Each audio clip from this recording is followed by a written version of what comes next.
नमस्कार दोस्तों, स्वागत है आप सभी का महापुरुषों की जीवन गाथा सीरीज के दूसरे एपिसोड में।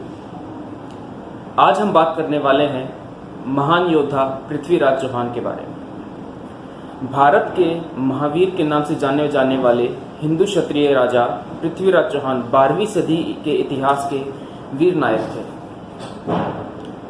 ये महारथी जितना परमवीर था उतना ही दयालु और क्षमाशील था, जिसने अपने पराक्रम से हिंदुस्तान के गौरव को बेहिसाब इजाफा दिया, लेकिन हाथ आए शत्रु को क्षमा कर एक बड़ी भूल भी की। शत्रु पर दया की ये भूल हिंदुस्तान के इतिहास पर बहुत भारी पड़ी थी।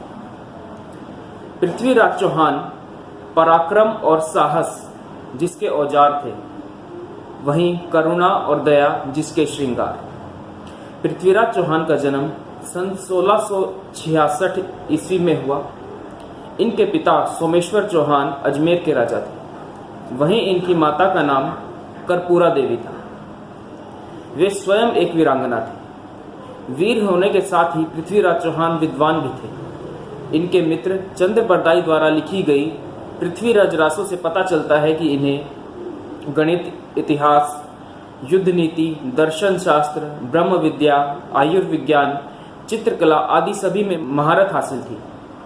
लेकिन इनका सबसे अनूठा कौशल था शब्द भेदी बाण चलाना, यानी सिर्फ आवाज सुनकर के निशाने पर बाण चला देना। जिस शख्सियत को इतिहास के पन्नों में अमर होना होता है, उसकी राह में शुरुआती जिंदगी से ही बेशुमार कांटे विधाता बिखेर देता है।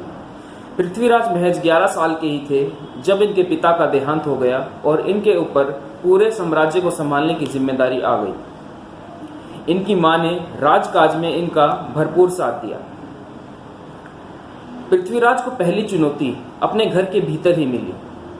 आज के गुरुग्राम और तब के गुडापुर की जागीरदारी संभालने वाले इनके चचेरे भाई नागार्जुन ने पृथ्वीराज चौहान के राज्याभिषेक का विरोध किया और इनके खिलाफ बगावत शुरू कर दी।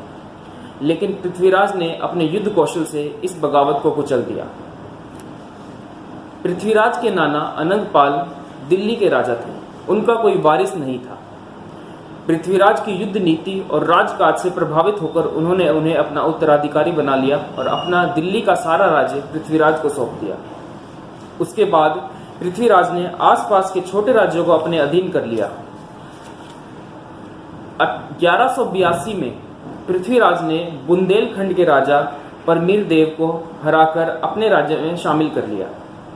इस युद्ध में कन्नौज के राजा जयचंद ने परमीर देव का साथ दिया था, लिहाजा पृथ्वीराज ने कन्नौज पर भी आक्रमण किया। साथ ही पृथ्वीराज ने गुजरात के राजा भीम प्रथम को हराकर उसे भी अपने साम्राज्य में शामिल कर लिया था। इतिहास का भी एक गजब इत्तेफाक है। 1177 में जब पृथ्वीराज का राज्याभिषेक हुआ, उससे 4 वर्ष पूर्व 1173 में मोहम्मद गोरी गजनी का सुल्तान बना। जब पृथ्वीराज भारतवर्ष के अंदर अपना साम्राज्य बढ़ाने के अजय अभियान पर थे, उसी दौरान मोहम्मद गोरी ने भी अफगानिस्तान और उसके आसपास के क्षेत्र को जीत लिया था।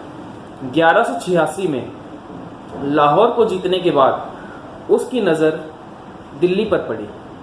हालांकि पृथ्वीराज चौहान से वह छोटे मोटे युद्धों में कई बार टकरा चुका था, किंतु फिर भी पृथ्वीराज जैसे योद्धा से सीधा टक्कर लेने का साहस और शक्ति गोरी में नहीं थी। इसी दौरान पृथ्वीराज से खार खाए बैठे जयचंद ने गोरी को दिल्ली पर आक्रमण करने के लिए उकसाया और उसे सहायता देने का भरोसा भी दिया। सहायता की शह पाकर गोरी ने दिल्ली पर आक्रमण करने का मन बना लिया। वह अपने साथ 1,20,000 की सेना लेकर आगे बढ़ा। जब पृथ्वीराज को यह सूचना मिली तो पृथ्वीराज भी अपनी सेना के साथ युद्ध के लिए आगे बढ़े और ये दोनों सेनाएं हरियाणा के तराइन, जिसे आज तरावड़ी के नाम से जाना जाता है, वहां आपस में टकराई। दोनों के बीच भयंकर घमासान युद्ध हुआ। गोरी की सेना में जहां घोड़े अधिक थे, वहीं पृथ्वीराज के पास हाथियों की विशाल सेना थी। इस युद्ध में गोरी की सेना के अधिकांश सैनिक मारे गए। बचे खुचे सैनिक भाग खड़े हुए। गोरी को बंदी बना लिया गया। और उसे गिरफ्तार कर दिल्ली ले आया गया। मोहम्मद गौरी काफी शातिर था। वह जानता था कि पृथ्वीराज शूरवीर होने के साथ साथ क्षमावीर भी है। इसी का फायदा उठाकर उसने माफी मांग ली और दिल्ली पर दोबारा नजर न डालने की कसम भी खाई। दरबारियों ने पृथ्वीराज को समझाया कि वह इसकी बातों पर विश्वास न करे, परंतु दया की भीख मांगते गौरी को पृथ्वीराज ने क्षमा कर रिहा कर दिया। इस जयचंद ने इस युद्ध में पृथ्वीराज के विरुद्ध गौरी का साथ दिया। उसकी एक पुत्री भी थी जो बेहद खूबसूरत थी। उसका नाम था संयोगिता। संयोगिता पृथ्वीराज चौहान की वीरता पर मोहित हो चुकी थी और मन ही मन पृथ्वीराज को अपना पति मान चुकी थी।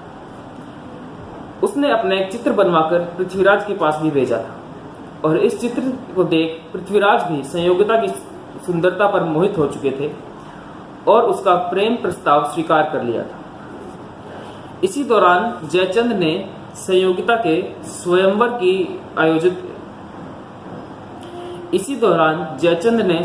का स्वयंवर भी आयोजित करवाया। उसने दूर दूर से राजाओं को बुलाया, लेकिन पृथ्वीराज को उसने आमंत्रित नहीं किया। बजाय इसके उसने पृथ्वीराज का एक पुतला बनवाकर दरबान के स्थान पर खड़ा कर दिया ताकि वह पृथ्वीराज की बेइज्जती कर सके। पृथ्वीराज को हालांकि इसकी भनक पहले ही लग गई थी। स्वयंवर शुरू हुआ और संयोगिता जयमाला लेकर आगे बढ़ी।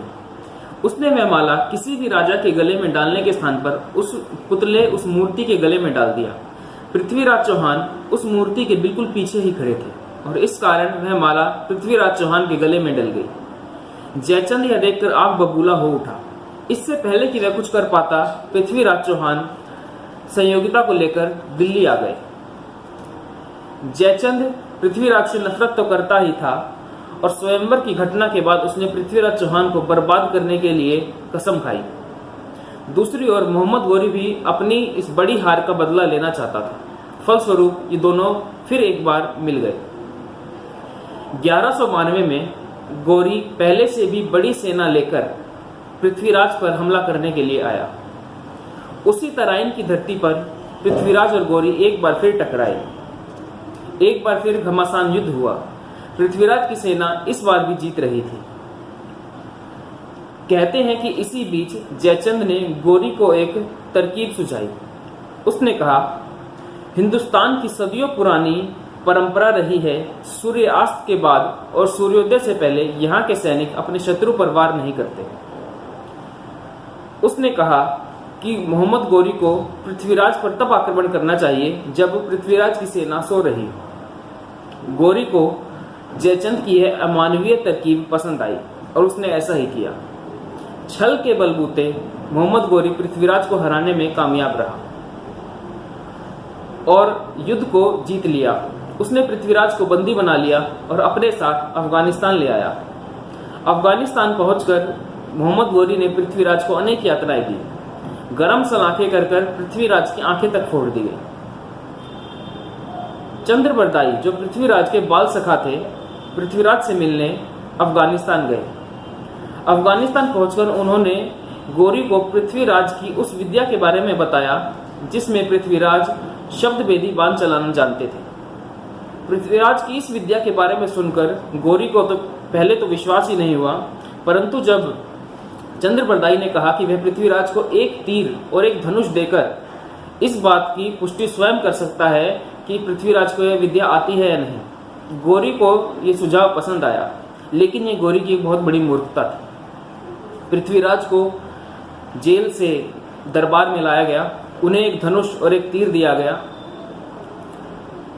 चंद्रबरदाई पृथ्वीराज के पास गए और उन्होंने पृथ्वीराज को एक कविता सुनाई। कविता थी, 4 बास 24 गज अंगुल अष्ट प्रमाण, ता ऊपर सुल्तान है मत चूको चौहान। इन पंक्तियों को सुनकर पृथ्वीराज समझ गए कि उन्हें क्या करना है। उन्होंने धनुष पर बाण चढ़ाया और मोहम्मद गौरी ने जैसे ही बोला, पृथ्वीराज तीर चलाओ, तुरंत उन्होंने बाण चलाया और वह बाण सीधा मोहम्मद गौरी की छाती में आकर लगा और वह वहीं ढेर हो गया।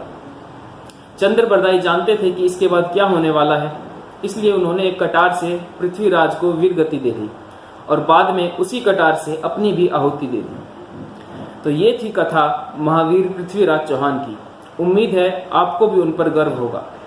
अगर आपको ये वीडियो पसंद आया तो लाइक एवं सब्सक्राइब और शेयर करना ना भूलें।